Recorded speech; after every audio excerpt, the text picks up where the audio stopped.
I asked you questions and you just say whatever you want to say. Like, what about your birth chart? I'm just going to analyze your chart. You don't have to say anything if you don't want to, but you can just respond or whatever. Okay, here we go. Okay, it's ready. It's live. Okay, you are a Scorpio. Yes. So I'm best friends with Pisces, and it's in the second house of Libra. That means that you have second house Libra. That means you look super beautiful, and your left eye is Libra, and it means that your neck is a very pretty neck because it's Libra, and then you have a really pretty nose because it's Libra. You might have a very pretty neck, nose, and left eye. And that's what you look at people when you want to like be flirty with someone, probably. Your right eye is Leo. That's the side that looks all googly. And it's probably got like a big old pupil looking thing to it or something. You know what I mean? But it's underwater. It's like a lion underwater. And it's your right eye, and it's the eye that you want to look at someone when you're being threatening. If you want to threaten somebody and tell them to back off, or you want to try me, you know what I'm saying? I And know what I'm saying. you have the coolest placement ever, which is so angelic. That means you're gonna look like an you're gonna come off as an angelic face. You are Virgo fucking rising king. Oh my god, so you will attract all these Pisces people that you see different from you, and you won't like them. But yeah, but secretly you'll be like Pisces, like, and stuff like that. And the hypocritical part of you, the shadow self of you, is the seventh house is ruled by a Libra, and it's how you get embarrassed and stuff because Libra is the most embarrassed sign of all the zodiac, which is fine. You're so. You also have fourth house Sagittarius. You've always been in foreign homes. You never had a place that was like your home that you can be like, oh, this is my childhood home. Nope, I have like 10, 12 of them or something because you'd be moving around, and your home is kind of a foreign place. Is that kind of true or not? Yeah. And your moon is in Sagittarius, so when you want to seek some truth or whatever, you go out on an adventure to find out what's up, and you will come up with um like these really cool philosophical things like at the spur of the moment or whatever. It'd be like an expanded microscope of a view, like a philosophy, a cloud or something that you come up with that just comes out of your mouth, and it'd be like very impressive. Like, where did that come from?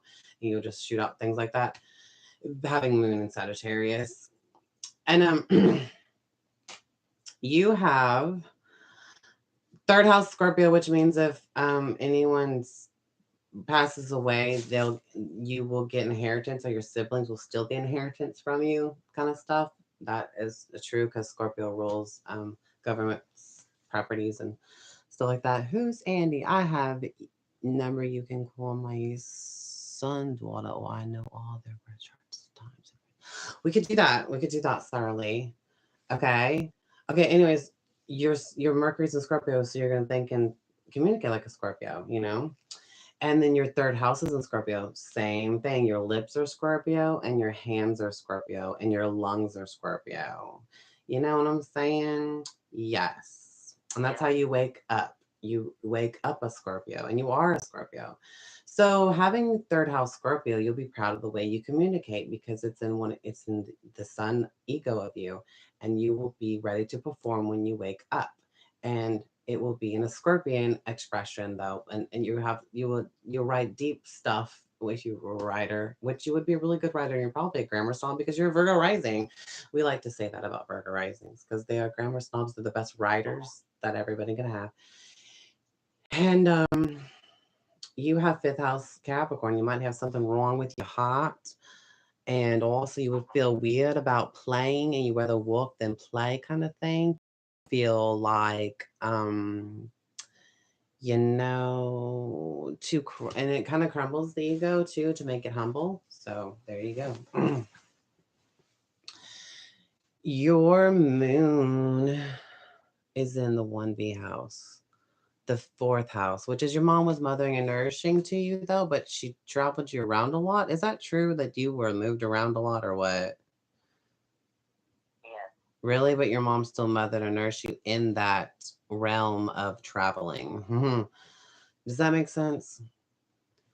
And Yeah. and okay, your Saturn's in Capricorn, which means that your dad made you grow up fast. He would you and it also means that you um sixth house in the sixth house. No, it's not the sixth house. Hold on. 1V, not V1. Oh, the fourth. Oh, that means your dad gave you a home and took it away from you. And then he like gave you an opportunity to have a home, like your own house. But and it also means like you're on top of everybody's game. You are the top of the social climbing ladder, if anything. You're with your reputation, and stuff like that, like Capricorn stuff. This means that if you use one person with like a pebble, you fall and you start all over with whatever you were doing trying to climb that ladder of ambitions that you have. And the reputation and the career kind of things. Anyways, yeah. So your dad could have gave you a home and took it away from you. Did he buy you a home and take it away from you, or just buy you a home? Because yeah, did anything like that happen to you? He brought me home. He bought you a home, bitch. Oh my god. See, so far so good. So you don't have to learn any more lessons to harm yourself or be harmed by getting your thing taken away from you. You're doing a good job and you're keeping that home. Hell yeah. Even if it's like a foreign land thing to you everywhere you live. Everywhere you live is a foreign home. Also, you have Venus and Sagittarius. You also have Venus in Sagittarius, which means this is your love language. This is who you are in relationships with like anybody, but also love, love. Um, this is in your it's in your fourth house of home, which means you're like Eric the Little Mermaid. You welcome that Sagittarius and considerate bitch in and feed her food and give her a home and nourish her and do things to your for your partner that they might not notice to appreciate, but it's kind of like a mom. But it also means that you want your mom's approval of your relationships. It means you're a mommy's boy as well. Is that kind of like you? That is true. And it also means that it's Sagittarius, which means when you gotta move. And if that person ain't gonna move with you, you gonna leave them because you got backups anyways. You always got a backup. And okay, and also like if they don't want to move with you, you don't want to stay stagnant, so you move on. You get out of Yeah. there because you're happy and you want to keep that happy flow. And it's in the fourth house, which you want your mom's approval kind of thing. It's kind of funny. And then you've got Mars. Okay, you have Mars in Libra, which means you're not about a one night stand. You want to make sure that person, your partner, is like feeling like y'all are two hearts beat as one. You are in a relationship. You are going to be dating. You are going to be bonding with that person. You're going to put your willpower into that iconic symbol of love relationship. And this is going to be cool because you also have Libra Lilith, which means you're proud of your beauty and you're proud of your relationships. I mean, you should be. And plus, you have Mars and Libra. See, this is what you have. That's your sexual expression. And that's how that goes. And it's not like, the classy person or whatever. It's not like, some monster. You know what I mean? You know what I mean? And it's in Yeah. this and it's in the second house, so you don't like to get mad easily. It's kind of like polarity of Scorpio. It's a stable wrath of your anger, but people don't need to. If they nitpick at you, nitpick at you, nitpick at you, and they nitpick you some more, you finally scold them. They wish they never mess with you, but they don't know all that because you're just wanting to just be in the pleasures of life and the sensual pleasures. You don't want to eliminate that. You don't want the anger come out, but you have the power to be angry. But you usually just talk shit about the person behind their back because your Mars is in Libra. So you're a little shady behind people's back, not confrontational, not upfront about it. But you know what? If all that wrath goes in there, then you got the kind of like the wrath of God going on when you get mad at somebody and they've been told by you, you know? And if you put value, you putting your effort into valuable things like in all your possessions and stuff, which is fun, cool, and okay. So so I guess that's that. Okay, your Mars is in that house. Yeah. Okay. Your Mercury's in the second house, so you'll also have a very beautiful filtered you have a beautiful eye and a very beautiful voice. You'll have a very beautiful, soothing, calm. Yeah, you'll have this calming, sensual voice. Like it's pleasurable. Like the vibrations from your voice will stimulate people physically and make them feel at ease and feel like they are valuable, loved, and in a presence of somebody who is just like a queen, bitch, like the Taurus. It's Taurus stuff. It's just like being around a cow. Like yeah. Um, I don't know. But you will be like being around a cow because your Venus is in the fourth house already. You will mother and nurse the person that you love and stuff like that. That's pretty awesome. And then you have Jupiter in Cancer. You're lucky with having a home. As you said, you were bought one. Hell yes. And your Jupiter's in Cancer. And it's in the 10th house, public's eye. So you'll be everybody's mom in the public's eye and a career and your reputation. And also, you lucky and you can be well known. A lot of people will know you, and you can be lucky in any reputation. Everywhere you put yourself, you will be just luckily expanded, and it will be good. Anything you point to in the public's eye or a career or a job, you will be super lucky with it. Bomb.com there. And you have 10th house Gemini, so you're like a two-faced bitch in the public's eye, but at home, you would be this happy-go-lucky clown. You're probably disgusting, but you're Virgo rising, so you probably can't be disgusting. But anyways, you probably get other people to clean your house up for you because you also do have lucky things in your house, and you just feel like this is where you live, and this is a part of you that just needs to be disgusting and lazy or something and not give a fuck, and probably don't even want people to clean things up after you anyways. But people, there's a or the person that you pay to do is the people are going to clean up after you or something like that. And because of fourth house Sagittarius, everybody needs a nurse that's aided if they have a first house Sagittarius because they are disgustingly retarded. But at home, that's where your preacher live is, and that's where your view of God is, and that's just where the joy of God comes from, anyways. And you're just whatever happy go lucky there. Plus, your Venus is Sagittarius too, so the joy of God is in that Sagittarius. Placement in your love life. Okay, so you also have eighth house Aries. Oh my God, we shouldn't even get there. Okay, so fifth, sixth. Do you have anything wrong with your heart, maybe, or you don't have nothing wrong with your heart because you might have a little bit of trouble, or no? You have any? You had heart problems before? Okay. So we'll have a little restrictions on that place. And with expressing yourself, but once you do, you were a supermodel, you were an artist, you were a um everything that you people need to put you on camera for, but it kind of crumbles you somehow and you feel weird about it. But like you can have opportunities to become this person who should be out there in the public's eye. You know what I mean? You got the goods and this fifth house Capricorn kind of things. And but it crumbles the thing to ego. So you won't be such a narcissist, fabulous celebrity star. You'll just be a fabulous celebrity, serious star, you know? The sixth house, a day-to-day routines. You're a true friend every day. Hey, logic. And behind the scenes, you're still a friendly person. You know what I'm saying? And it's also in the sixth house. That's your purpose. Your purpose is Aquarius.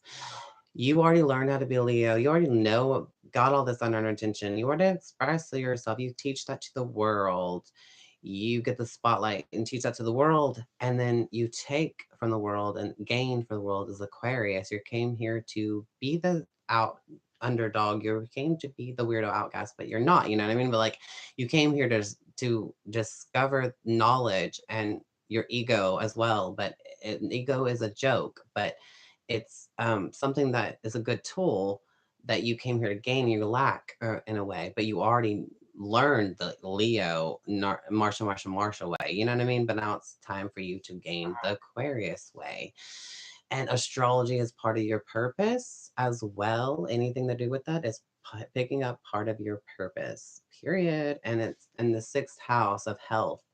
And you came here to gain health and a day-to-day routine, which what the fuck probably sucks because you are used to probably Leo in the 12th house, which is already spiritual chameleon stuff and being psychic and teaching compassion to the world and struggles and all that stuff you've already been through.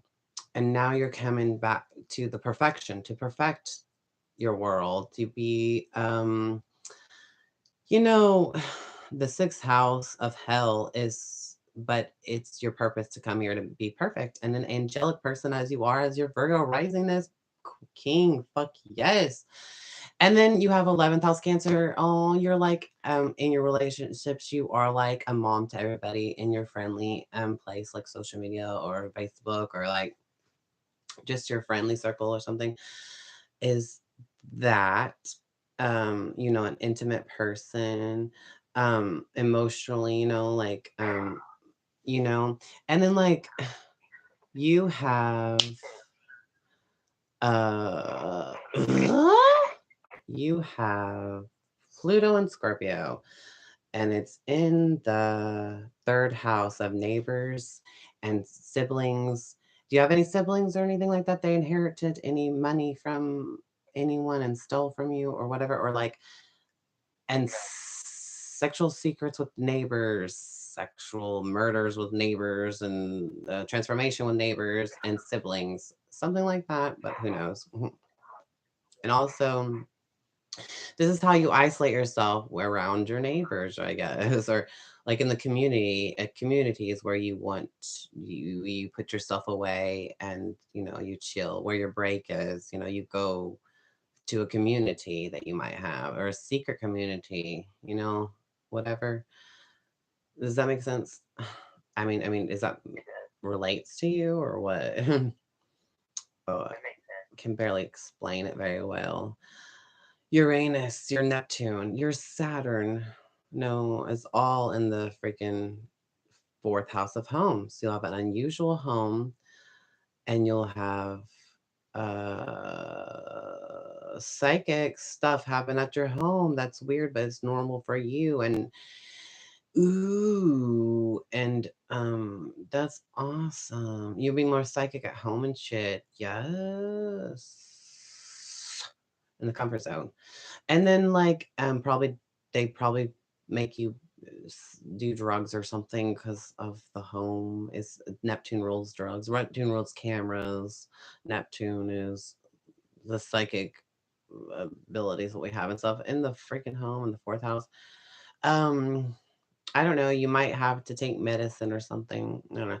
And then you have Lilith in the second house and Sun in the second house in Libra. Okay, okay.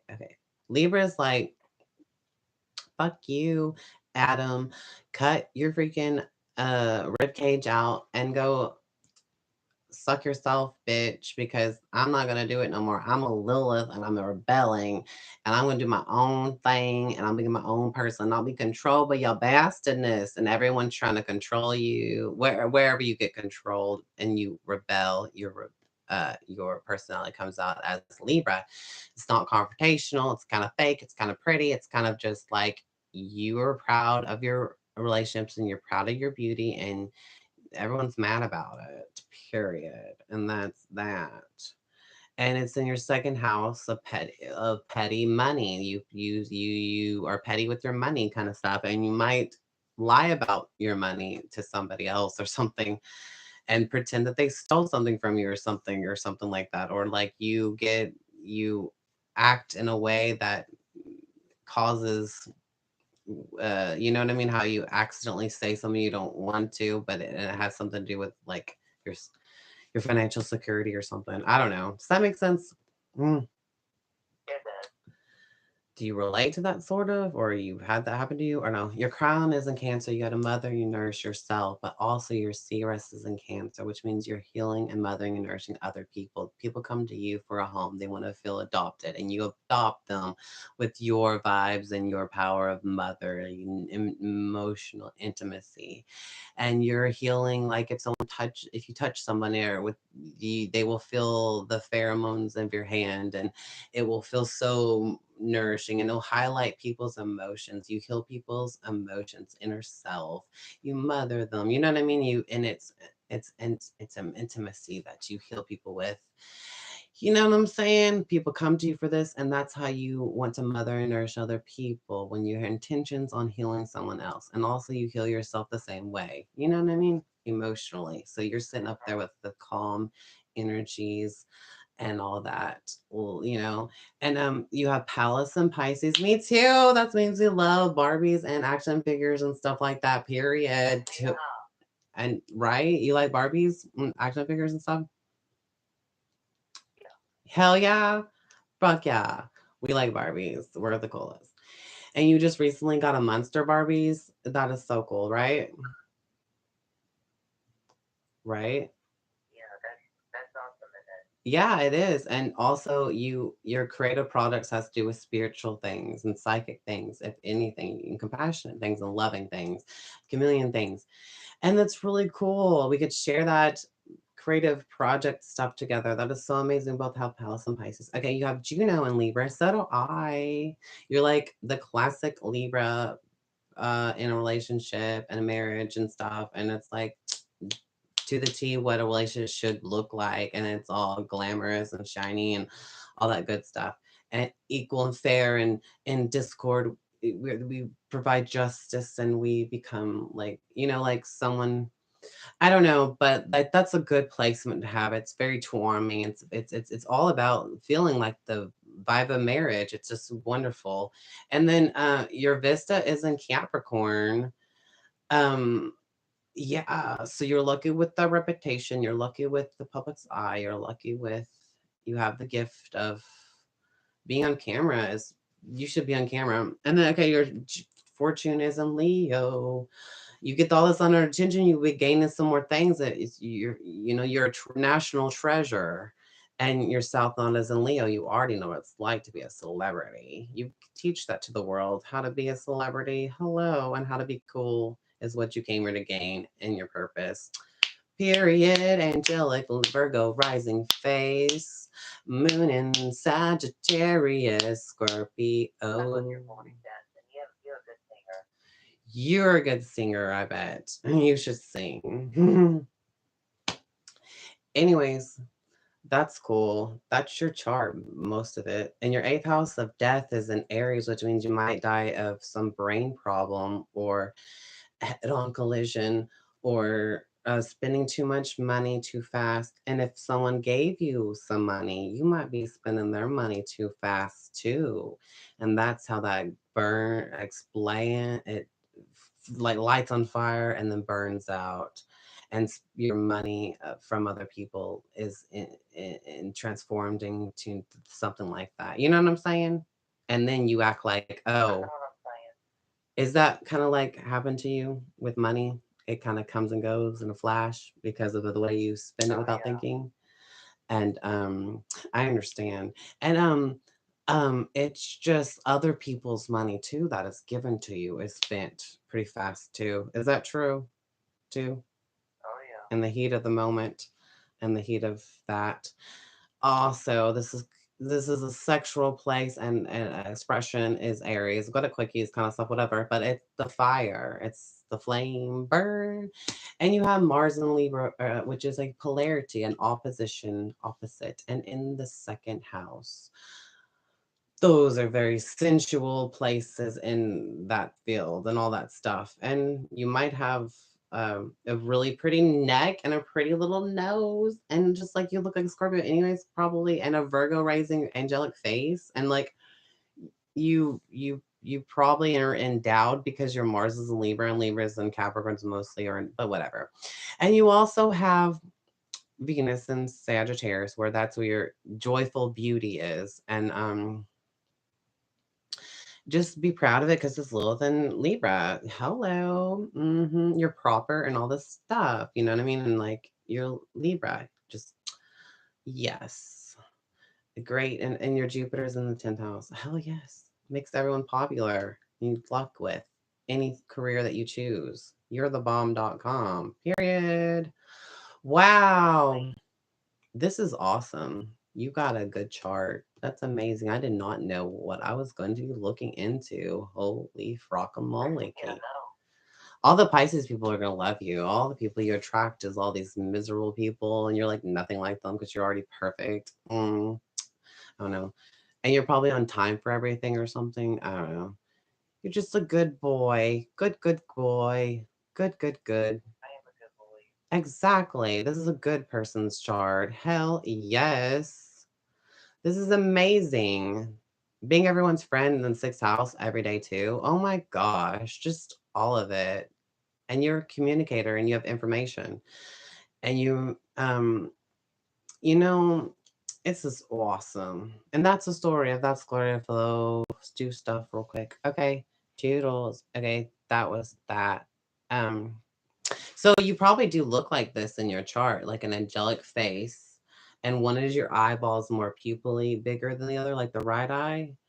It looks more googly, and the left eye looks more squinty and and like a stop sign but squinty. Is that how your left eye looks like and your right eye looks like, kind of? Yeah, it does. Oh yeah. Oh. My phone has no more minutes to be shared. So that's the story of That's Gloria of Love. Thank you, Andy. Randy. We're gonna be rag dolls. We're gonna dress like rag dolls, like gothic rag dolls. He's gonna be Andy and I'm gonna be Randy. And we're gonna have a Randy and Andy good old time being rag dolls. And we're gonna play with dolls and we're gonna meet up and we're gonna do psychic readings on people if I can get it there. I have never met this person, but I want to do that. That would be so awesome and cool. This person belongs on cameras. Yay. This will be very interesting. That was awesome. Too bad the phone doesn't stay. It hangs up after an hour or something like that.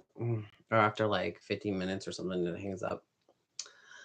Oh my God, this chart was great. I wanted to just serenade and talk about it and just talk about it. It's so kind. Okay.